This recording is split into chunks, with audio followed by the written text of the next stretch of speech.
സിനിമയുടെ മെയിൻ ലൊക്കേഷന് വേണ്ടി ഒരു വീട് വേണം. കുറേ അന്വേഷിച്ചിട്ടും പറ്റിയൊരെണ്ണം കിട്ടിയില്ല.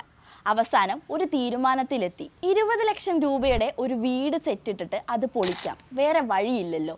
എന്നാൽ അവിടെ നിന്നും വേറൊരു ആശയം വന്നു.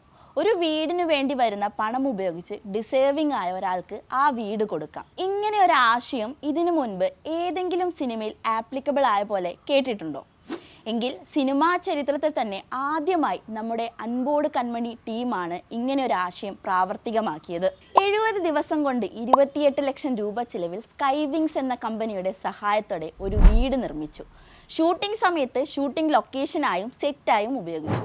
ഷൂട്ടിങ്ങിന് ശേഷം സുരേഷ് ഗോപിയുടെ കയ്യിൽ യാദൃശ്ചികമായി വീടിന്റെ താക്കോൽ എത്തുകയും സുരേഷ് ഗോപി തന്നെ ഇവർക്ക് താക്കോൽ കൈമാറുകയും ചെയ്തു. മലയാള സിനിമാ ചരിത്രത്തിൽ ആദ്യമായാണ് ഇത്തരത്തിലൊരു സംഭവം ഉണ്ടാകുന്നത്. അതോടെ അൻപോട് കൺമണി എന്ന സിനിമയും അതിലെ ഒരു കൂട്ടം സുഹൃത്തുക്കളുടെ ആശയവിനിമയവും സൗഹൃദത്തിന്റെ കരുതലും ഏറ്റവും നല്ല ഉദാഹരണമായി മാറുകയും ചെയ്തു. അപ്പോൾ 24-ന് അൻപോട് കൺമണി തിയേറ്ററുകളിലേക്ക് എത്തുകയാണ്. നമ്മുടെ എല്ലാവരുടെയും പ്രിയങ്കരനായ അർജുൻ അശോകനും തിങ്കളാഴ്ച നിശ്ചയം എന്ന സിനിമയിലൂടെ നമ്മുടെയൊക്കെ മനം കവർന്ന അനഘ നാരായണനും ആദ്യമായി ഒന്നിക്കുകയാണ് അൻപോട് കൺമണിയിലൂടെ. ലിജു തോമസ് ആണ് സംവിധാനം. മലയാള സിനിമാ ചരിത്രത്തിൽ മാറ്റങ്ങൾ കൊണ്ടുവന്ന അൻപോട് കൺമണി പ്രേക്ഷകർ എന്ന നിലയിൽ വലിയ വിജയമാക്കാം.